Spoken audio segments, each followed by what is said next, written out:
Hello everyone, welcome to SDDK 30 Creation Cauliflower Pakodi చూద్దాం ఎలాగో. Please subscribe SDDK 30 Creation. వీడియోని full వరకు చూడండి. ముందుగా 3 టేబుల్ స్పూన్స్ ఆఫ్ శనగపిండి వేసుకోవాలి. 3 టేబుల్ స్పూన్స్ ఆఫ్ వరిపిండి వేసుకోవాలి.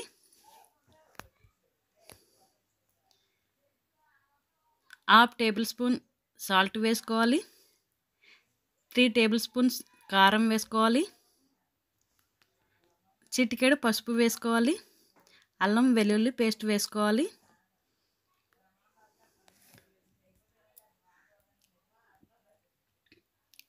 ఈ మిశ్రమంని బాగా కలపాలి.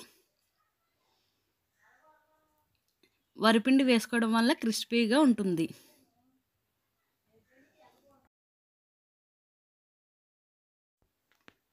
ఈ మిశ్రమంలో కావలసినంత వాటర్ వేసుకోవాలి. చిక్కగా కలుపుకోవాలి మిశ్రమంని. పకోడీకి చిక్కగా కలుపుకుంటే టేస్ట్గా ఉంటుంది.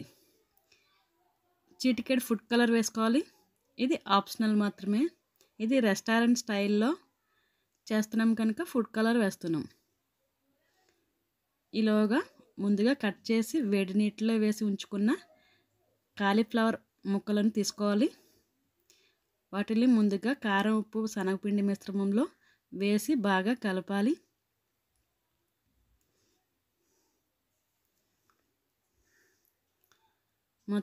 మొత్తం మిశ్రమాన్ని అంతా బాగా కలుపుతుండాలి. ఈ మిశ్రమంని 10 నిమిషాలు పక్కన ఉంచుకోవాలి.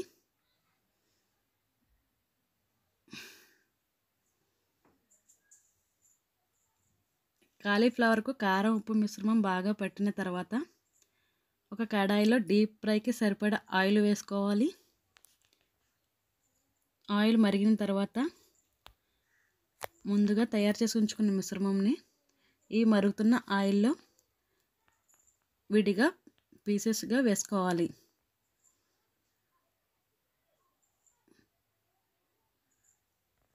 వీటిని మీడియం ఫ్లేమ్లో వేయాలి. హై ఫ్లేమ్లో వేస్తే పైన శనగపిండి ఉడుకుతుంది, లోపల కాలీఫ్లవర్ ఉడకడానికి టైం పడుతుంది. ఇలా గోల్డెన్ కలర్లో వచ్చేలాగా వేపుతుండాలి.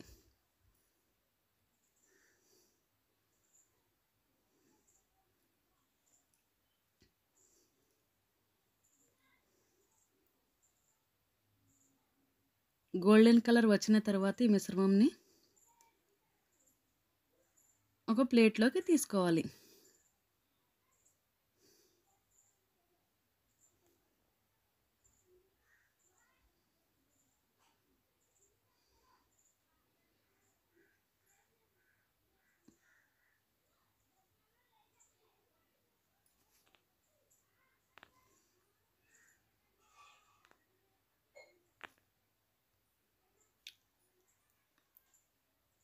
దీనిలోకి సలపెక్కలు, పచ్చిమిర్చి, కరివేపాకు వేపిన మిశ్రమం అయితే చాలా టేస్ట్గా ఉంటుంది.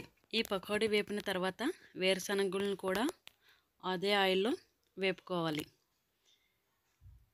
గోల్డ్ కలర్లో వచ్చేలా వేపుకోవాలి. దీంట్లోనే పచ్చిమిర్చి, కరివేపాకు కూడా లైట్గా వేపుకోవాలి.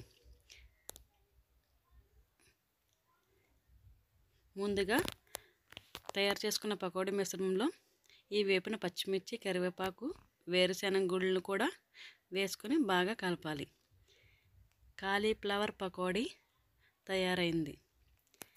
చాలా టేస్ట్గా ఉంటుంది. రెస్టారెంట్ స్టైల్లో ఉంటుంది. Please subscribe SDDK 30.